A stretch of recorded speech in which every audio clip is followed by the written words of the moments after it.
باللہ من الشیطان اللعین الرجیم بسم اللہ الرحمن الرحیم الحمد للہ رب العالمین والصلاة والسلام علی اشرف الانبیاء والمرسلین وخاتم النبیین سیدنا ونبینا وشفیع ذنوبنا وطبیب قلوبنا مولانا و مولد الثقلین جد الحسن والحسین سیدہ شباب اہل الجنہ ابی القاسم محمد و اہل بیتہ الطیبین الطاہرین المعصومین المظلومین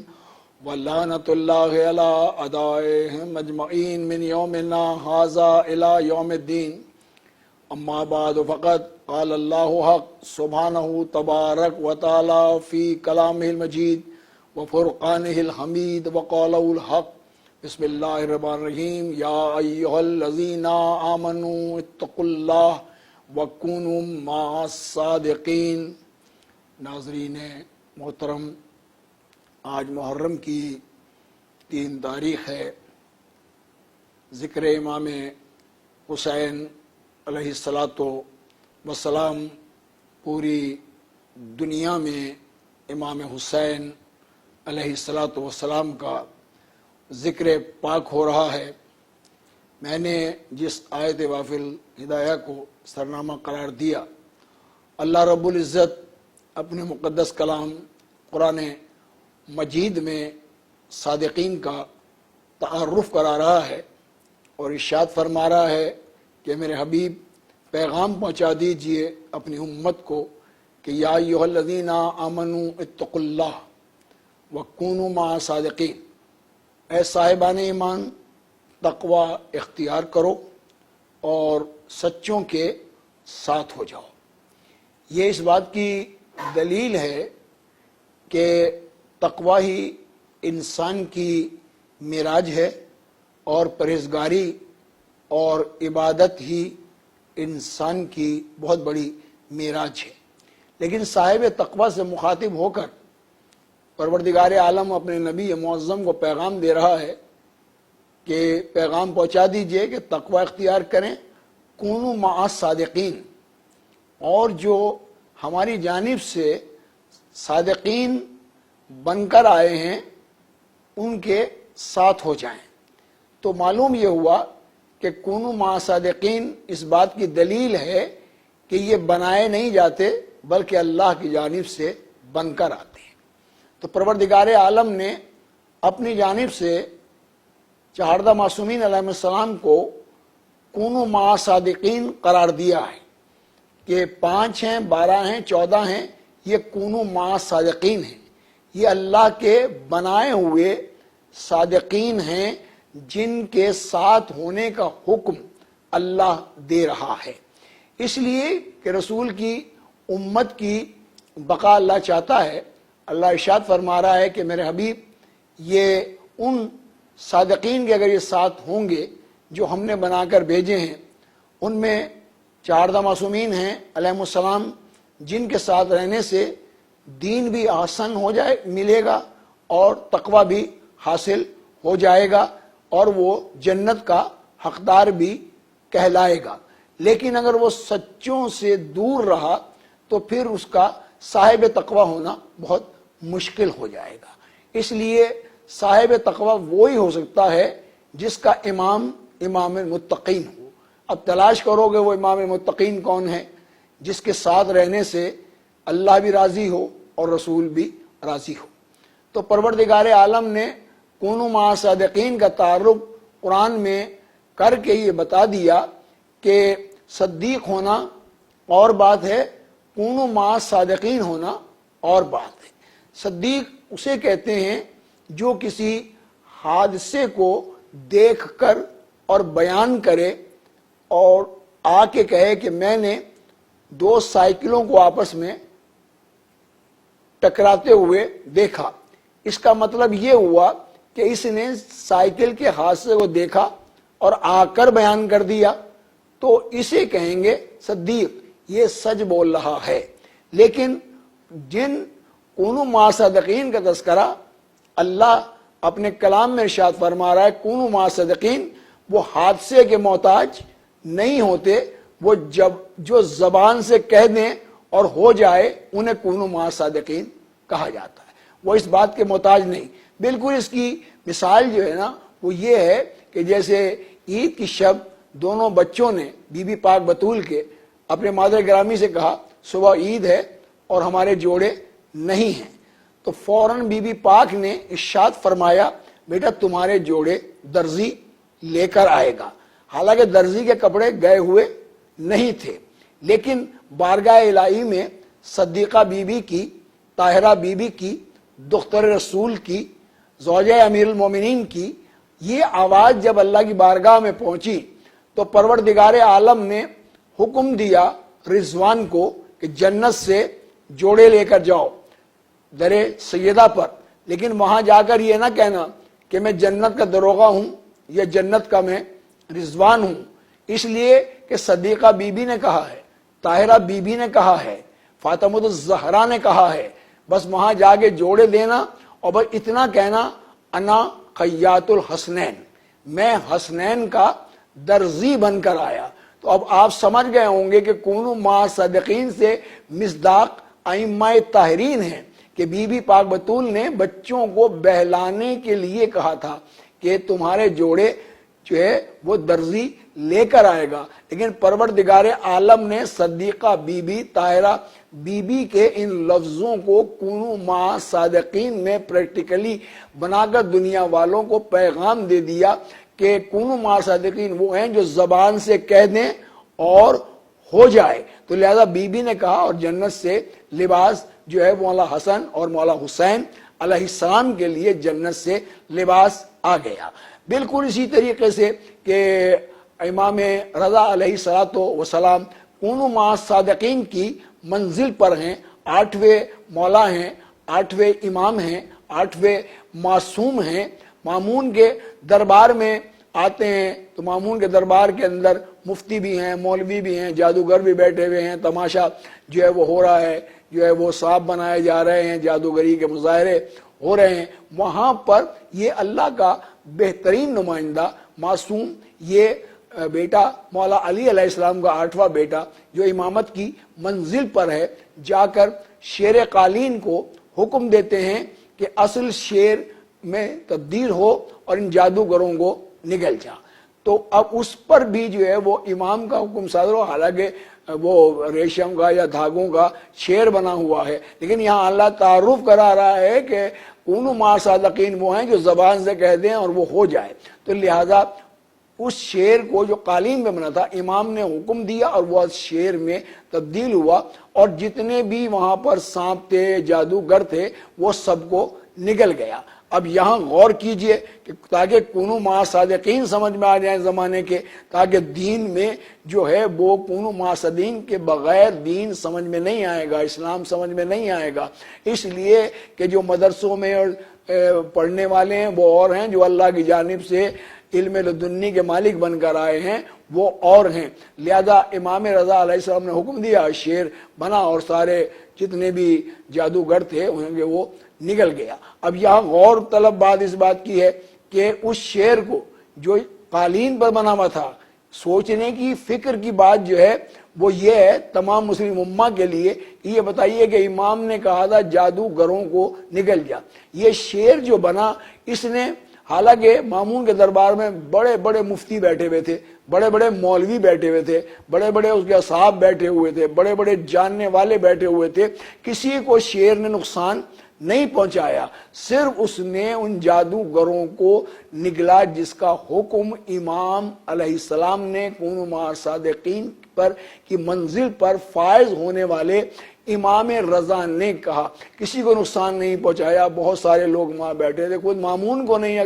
اگر عام یہ حکم ہوتا تو وہ مامون کو بھی نگل جاتا، مفتیوں کو بھی نگل جاتا، لیکن امام کے حکم کی تعمیل کرنا اس قالین پہ بنے ہوئے شعر جو اصل شعر تبدیل ہوا اور اس نے جادوگروں کو نگل گیا، اس بات کی دلیل بنتی ہے کہ حکم امام اگر سمجھ میں آ جائے تو قالین پر بنے ہوئے شعر کی سمجھ میں آ جاتا ہے، اور امام میں کونوا مع صادقین اگر سمجھ میں نہ آئے تو بڑے بڑے حافظوں کی سمجھ میں امام کا مقام نہیں آتا، کونوا مع صادقین کا مقام نہیں آ سکتا، اس لیے کہ جب تک صادقین کا مرتبہ سمجھ میں نہیں آئے گا اس وقت تک اسلام سمجھ میں نہیں آئے گا، کیونکہ دین مرہون منت ہے کونوا مع صادقین کا، سچوں کا ہے، اور اس کی سب سے بڑی دلیل جو ہے وہ یہ ہے کونوا مع صادقین کے کہ مباہلہ آیہ مباہلہ قرآن مجید میں موجود ہے، جہاں پر رسول اللہ تبلیغ کر رہے ہیں، عیسائیوں کو بھی کر رہے ہیں، نجران کو بھی کر رہے ہیں، لیکن کوئی بات نہیں مان رہا، تو اللہ نے کہا میرے حبیب علم آ جانے کے بعد اگر یہ نہیں مانتے تو اب انہیں تبلیغ نہ کرو بلکہ اعلان کرو، فَقُلْ تَعَالُوا نَدْعُوا أَبْنَاءَنَا وَأَبْنَاءَكُمْ وَنِسَاءَنَا وَنِسَاءَكُمْ وَأَنفُسَنَا وَأَنفُسَكُمْ ثُمَّ نَبْتَهِلْ نَجْعَلْ لَعْنَةَ اللَّهِ عَلَى الْكَاذِبِينَ۔ اے میرے حبیب تم اپنے بیٹوں کو لاؤ، اپنے نفسوں کو لاؤ، اور انفسنا کی منزل پر اپنے نفس کو لے کر آؤ۔ تو جناب رسالت مآب مولائے متقیان ہیں جو نفس کی منزل پر ہیں، نسانہ کی منزل پر خاتون جنت ہیں، عالمہ غیر معلمہ ہیں، بی بی پاک بطول ہیں، زوجہ امیر المومنین علیہ السلام ہیں، مادر حسنین ہیں۔ جب مباہلے میں آئے تو بڑے بڑے عیسائی بھی موجود تھے، ان کے راہب بھی موجود تھے، بہت بڑے بڑے عالم بھی وہاں پر موجود تھے، تو انہوں نے یہ فیصلہ کیا کہ دیکھو رسول اگر ساتھیوں کے ساتھ آئے تو مقابلہ کر لینا، لیکن رسول اگر اطرت کے ساتھ آئے تو ہرگز مقابلہ جو ہے وہ نہ کرنا، کونوا مع صادقین سے مقابلہ نہ کرنا۔ رسول اللہ جو ہے وہ مباہلے میں آئے ہیں کونوا مع صادقین کا تعارف کرانے کے لیے۔ سب سے پہلا قدم جو ہے وہ رسول خدا کا ہے، رسول خدا کے قدم پر قدم بطول کا ہے، بطول کے قدم پر قدم مولائے متقیان امیر المومنین علیہ السلام کا ہے۔ یہاں بھی عصمت اور کونوا مع صادقین کو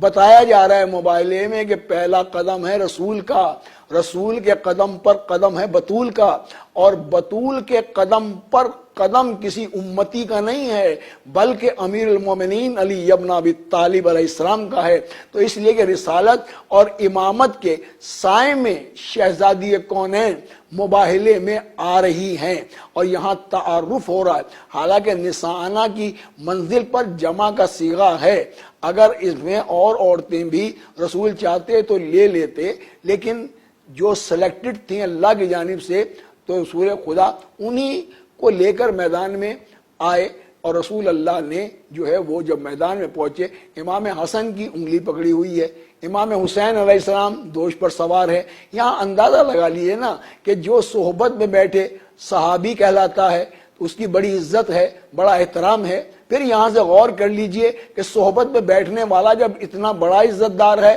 تو دوش پر بیٹھنے والا پھر کتنا بڑا عزت دار ہوگا۔ یہاں سے غور کرنا چاہیے، فکر کرنا چاہیے، سب برابر میری جان نہیں ہے، سب برابر نہیں ہوتے، نبی برابر نہیں ہے، ولی برابر نہیں ہے۔ اسی طریقے سے جو آل رسول ہیں اور جو امتی ہیں وہ برابر نہیں ہیں، ان کا شرف اور ہے اور جو ساتھی ہیں ان کا شرف اور ہے۔ یہاں کونوا مع صادقین سے مراد یہی ہے کہ فوراً نصارہ نجران نے اعلان کیا کہ ہم مقابلہ نہیں کریں گے۔ کہا تو مقابلہ کیوں نہیں کر رہے ہو؟ کہا کہ ہم رسول کے دوش پر جو ہے وہ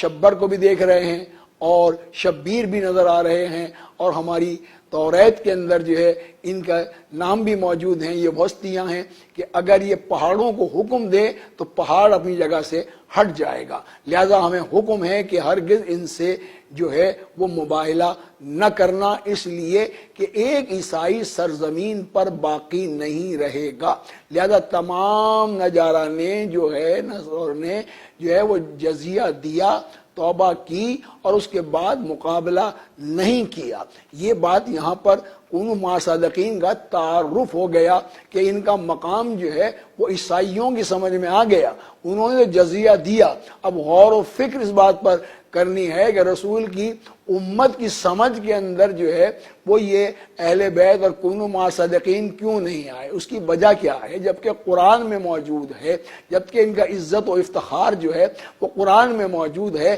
لیکن یہ لعنت عیسائیوں تک نہیں پہنچی۔ ان کے راہبوں نے کہا کہ خبردار، اس لیے کہ نجل لعنت اللہ علی الکاذبین، اس لیے کہ جھوٹوں پر خدا کی لعنت، تو کم از کم ہم جھوٹ سے تو بچ جائیں گے، ہم جھوٹے ہونے سے تو بچ جائیں گے، جزیہ دیں گے، قبول ہے۔ لیکن آیت قرآن کی آج بھی موجود ہے، اس لیے کہ قرآن کی آیت قیامت تک باقی رہے گی، ثم نبتہل نجعل لعنت اللہ علی الکاذبین، اور جھوٹوں پر خدا کی لعنت، تو جھوٹوں پر خدا کی لعنت، تو یہ فیصلہ اللہ نے کر دیا۔ یہ 5 ہستیاں مباحلے میں آئیں، اس کے علاوہ چھٹی ہستی ہمیں کوئی نظر نہیں آ رہی۔ تو پھر مجھے یہ کہنے کی اجازت دیجئے کہ جب یہ 5 ہستیاں ہیں، جو بھی ان کے مقابلے پر آئے گا یا انہیں معاذ اللہ جھٹلائے گا، وہ کونوا مع صادقین کی ان مقدس ہستیوں کو جھٹلائے گا، وہ کچھ بھی ہو تو لعنت کی گرفت میں گرفتار ہو جائے گا۔ اس لیے کہ لعنت جو ہے وہ ہے ہی ان کے لیے جو کونوا مع صادقین کے مقابلے پر آئے، یا انہیں کوئی جھٹلائے وہ بھی خدا کی لعنت کا مستحق جو ہے ہوتا ہے۔ اب جو بھی جب بھی ان کے مقابلے پر آیا، یہ تاریخ ہے جو جہاں مل جائے گا کون کون ان کے مقابلے پر آیا، کوئی جمل میں آیا، کوئی صفین میں آیا، جہاں بھی جو آیا وہ لعنت سے بچ نہیں سکتا۔ اور لعنت بھیجنے کے لیے نام لینے کی ضرورت نہیں ہے، لعنت بڑی ہوشیار ہے، یہ اہل بیت کے دشمنوں پر، کونوا مع صادقین کے دشمنوں پر خود بخود پہنچ جاتی ہے، کسی کا نام لینے کی ضرورت نہیں ہے۔ اس لیے کہ جس نے بھی جھٹلایا، آپ دیکھ لیجئے، تاریخ پڑھ لیجئے کہ بی بی پاک بطول جو ہیں وہ کس کے دربار میں گئی ہیں، کس نے کہنا نہیں مانا، کس نے کہنا مانا، کس نے گواہی مانی اور کس نے گواہی پر عمل کیا، کس نے بی بی طاہرہ کو ناراض کیا، کس سے بی بی ناراض گئی ہیں اور کس سے بی بی راضی گئی ہیں۔ بس یہی پیغام جو ہے وہ امام حسین علیہ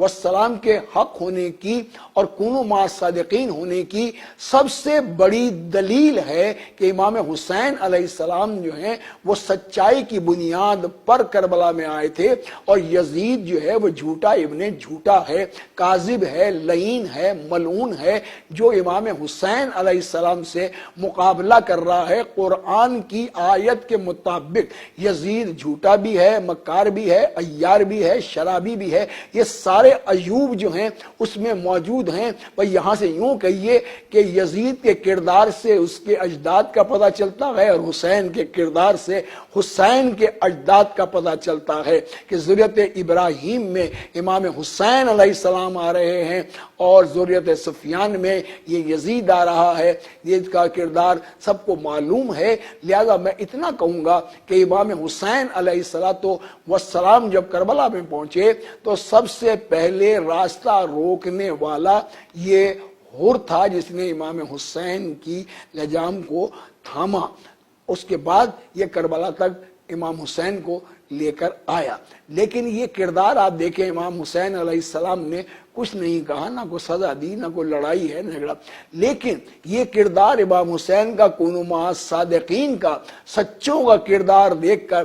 ظاہر ہے کہ حر یزید کے لشکر میں ہے اور سپاہی نہیں ہے، سردار ہے۔ لیکن جب کردار بدلا اور امام حسین علیہ السلام کی شفقت کو دیکھا، ان کی سچائی کو دیکھا، ان کی مظلومیت کو دیکھا، تو ایک مرتبہ حر جو ہے وہ کروٹ لیتا ہے اور اس کی تقدیر بدل جاتی ہے۔ کس وجہ سے؟ امام حسین علیہ السلام کے کردار کی وجہ سے، آپ کی مظلومیت کی وجہ سے، آپ کی صداقت کی وجہ سے، آپ کی شجاعت کی وجہ سے یہ اٹھا ہے، بیدار ہوا ہے، یزید کے لشکر میں ہے۔ اس نے اپنے بھائی کو بلایا، بھائی سے کہتا ہے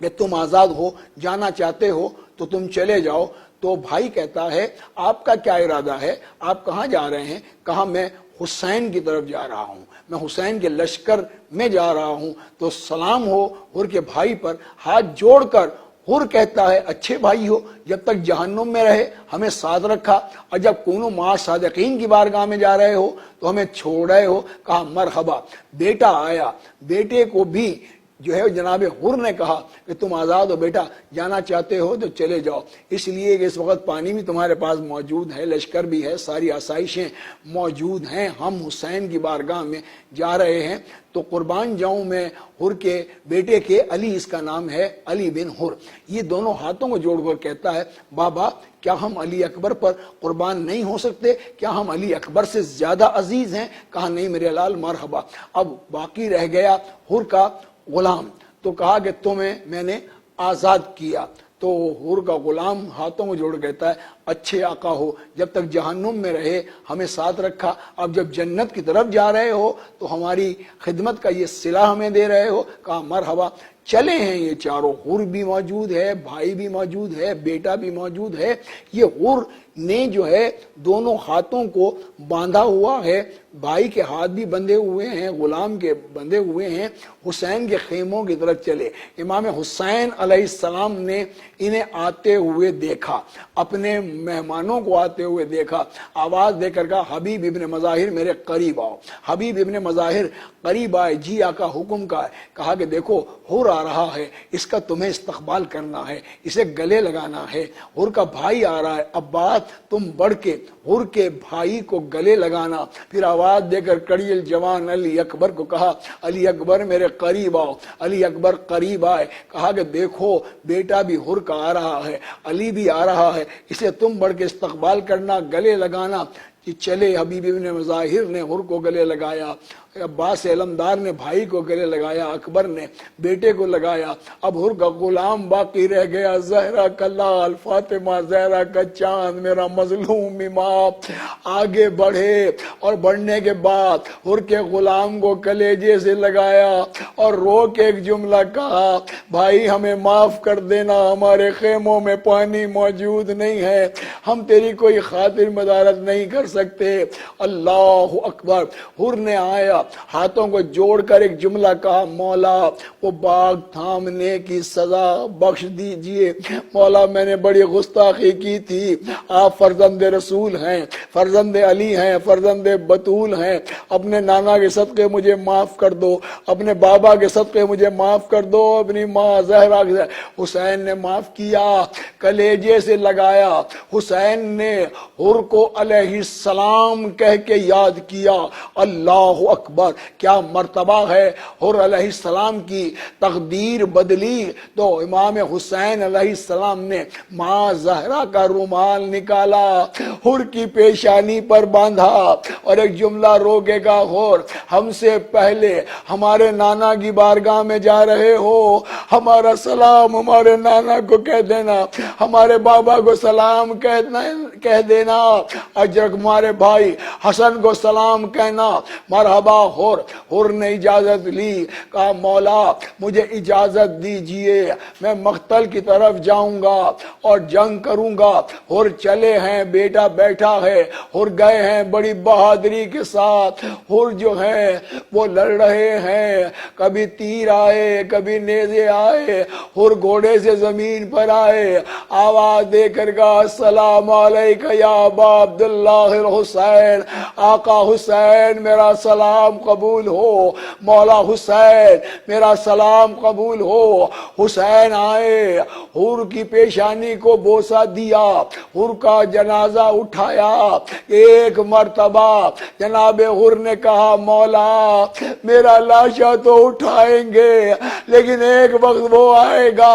جب کربلا میں آپ کا لاشا اٹھانے والا کوئی نہیں ہوگا، آپ کا لاشا گھوڑوں کی ٹاپوں سے پامال کر دیا جائے گا، آپ آواز دیں گے اکبر کہاں ہو، قاسم کہاں ہو اور میرے عباس کہاں ہو، مولا آپ کا لاشا اٹھانے والا